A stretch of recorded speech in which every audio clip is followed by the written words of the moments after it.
Olá a todos, eu gostaria de dividir com vocês um pouco das palavras do Ramak. Rabbi Moshe Cordovelo, ele deixou uma obra conhecida chamada Tamareiras de Débora, e eu queria dividir um pouco da experiência que essa obra traz.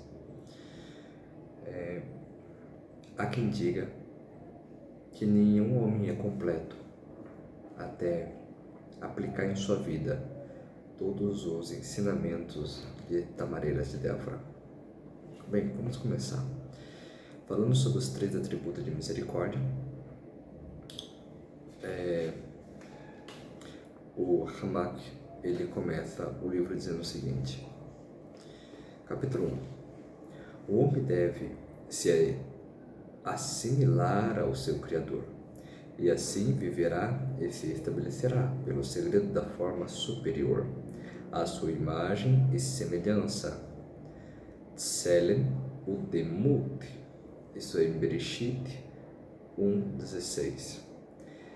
Se esta similaridade se aplica somente ao corpo e não aos atos, então a pessoa está deturpando esta forma, e sobre ela se dirá: a forma é bela, mas os atos são horríveis.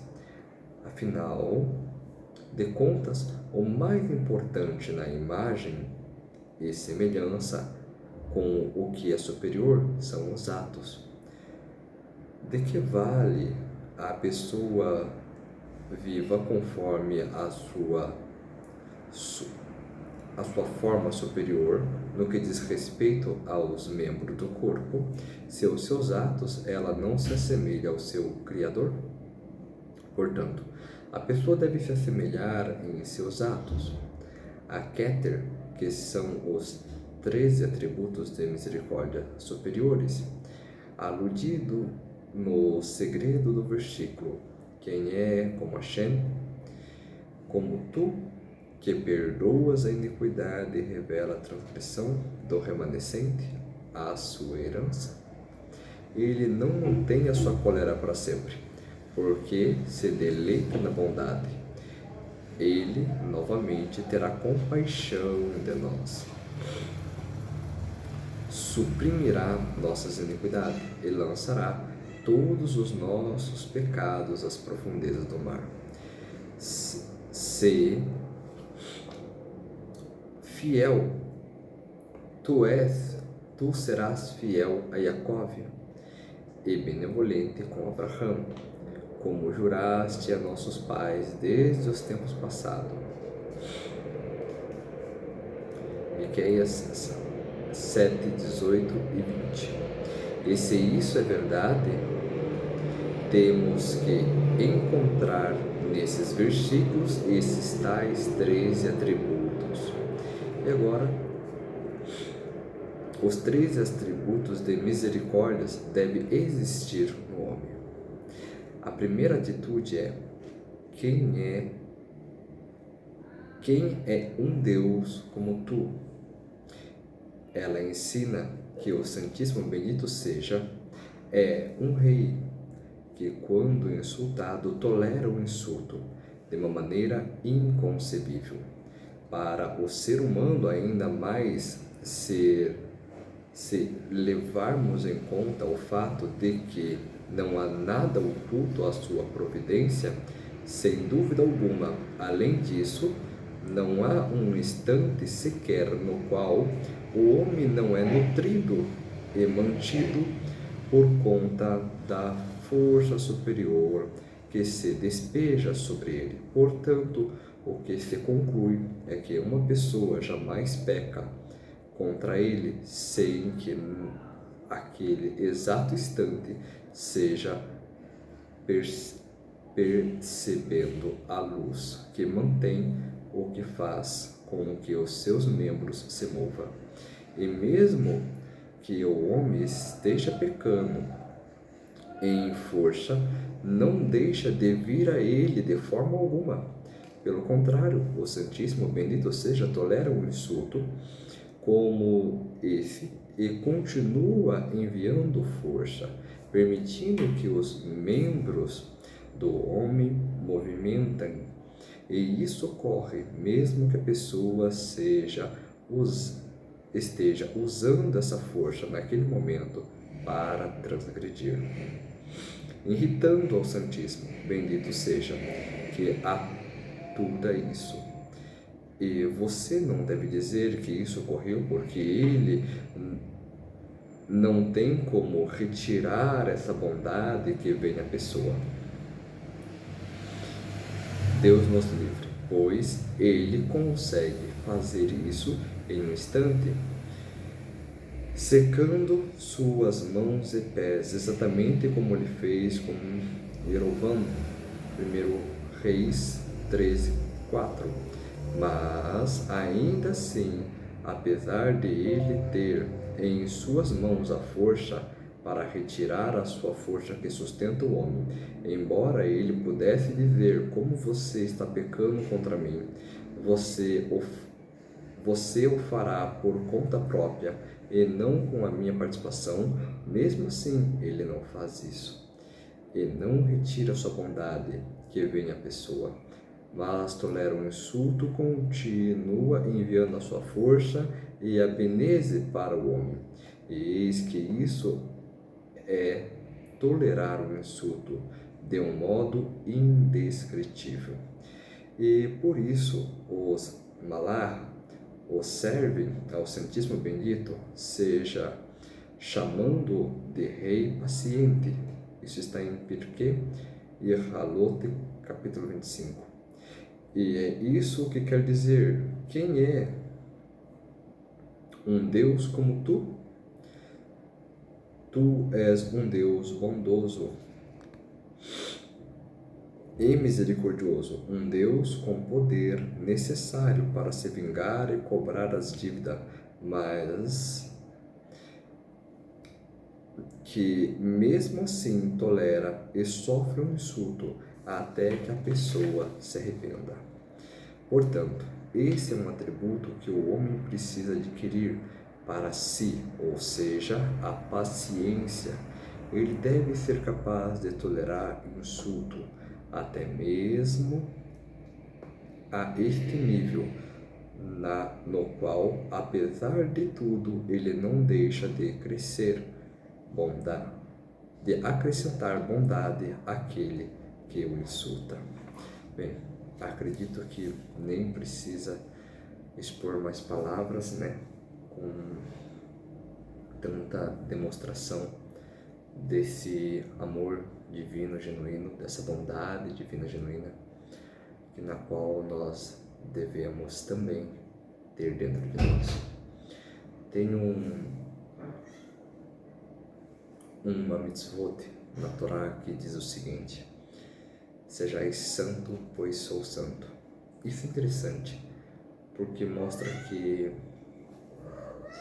Hashem, ele deseja que nós o imitemos, que nós nos comparamos nesse sentido, de através da mesma forma que ele age, com bondade, com misericórdia, no caso da nossa leitura de hoje, tolerando o erro, o insulto, a falha, a ignorância, a ousadia do outro, nós também nos conseguimos fazer parte de carregar esse nome, de sermos chamados de seus servos, de seus filhos, daqueles que é a sua imagem. É através desse nosso ato de abraçar o próximo, de aceitar a falha do outro, aceitar a imperfeição que o outro tem, que o outro carrega, ser capaz de não julgar as coisas no sentido do que é certo e do que é errado, mas no sentido de o que eu aprendo com isso, como eu coloco isso na minha vida, qual a lição que eu tiro disso. É lógico que nós jamais podemos nos desviar da Allahá, porque até Hashem cumpre a Torá. Então nós também temos que cumprir a Torá. Mas nós temos que fazer isso com muita dedicação. Não dedicação no sentido de nos alegrarmos por fazer uma mitzvot. O mérito de uma mitzvah nada mais é do que outra mitzvah. Nós temos que simplesmente sim alegrarmos por nós termos feito, mas não por termos feito. Alegrar que eu fiz, mas não que porque eu fiz agora eu sou diferente do outro. Não porque eu fiz eu sou melhor do que o outro. Não porque eu fiz eu estou num nível superior agora, eu sou diferente daquela outra pessoa e assim por diante. Esses erros de orgulho, né, atingem diretamente o Criador. Porque o Criador é o que mais pratica bondade. E mesmo para aquele que está falhando, ele continua praticando essa bondade, tolerando a imperfeição de cada um, dando a cada um a oportunidade de levantar da cama. E como nós dissemos, agradeço a Ti, Revivo Existente, que devolveu a minha alma para o meu corpo.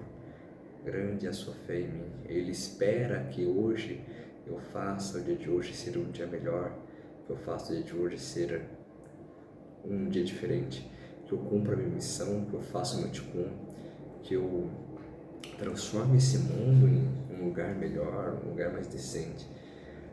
E isso é complexo porque, no sentido de que, se eu preciso transformar o mundo, se eu preciso mudar esse lugar para um lugar melhor, aquilo que mais aflige o mundo hoje não é,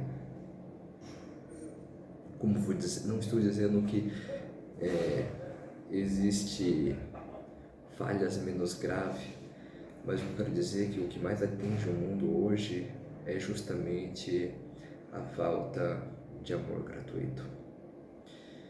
E como a gente vê isso? A gente vê com a queda do primeiro Beit HaMikdash, construído por Shlomo Melech.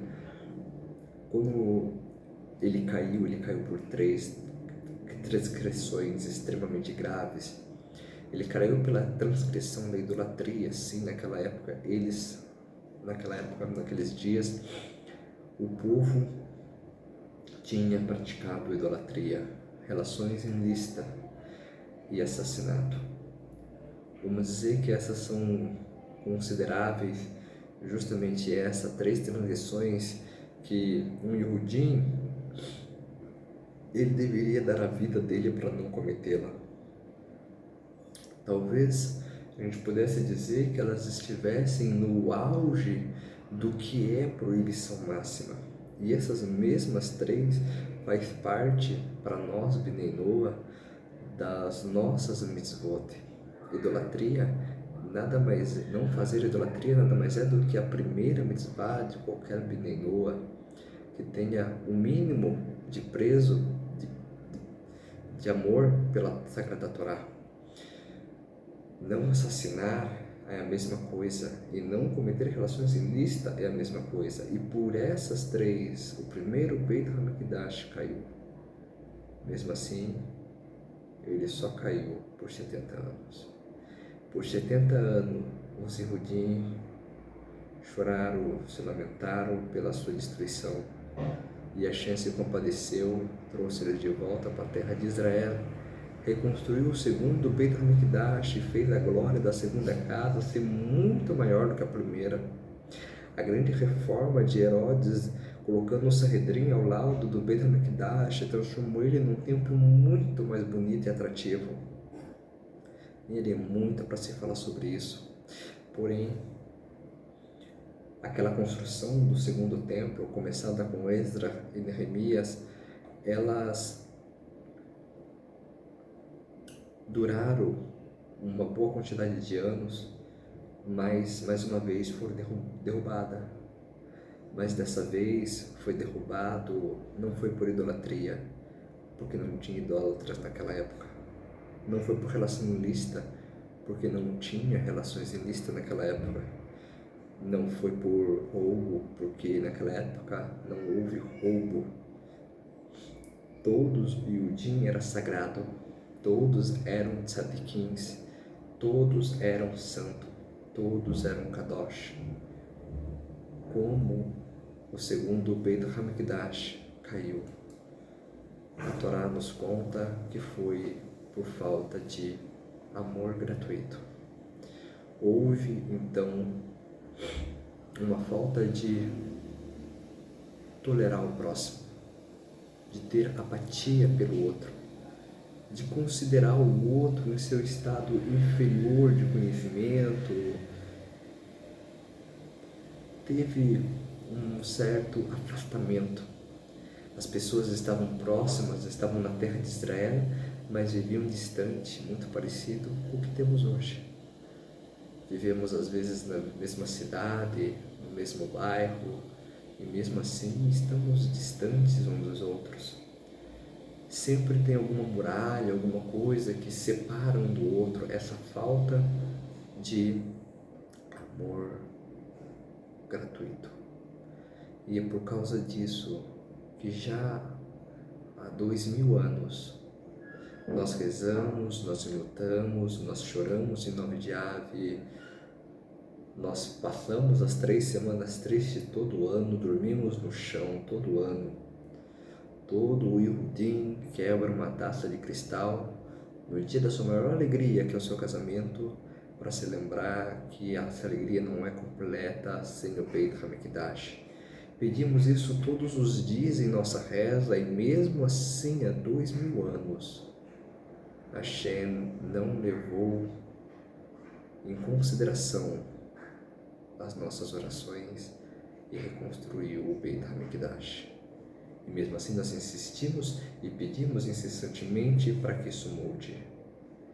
Mas essa mudança só vai acontecer quando houver amor gratuito.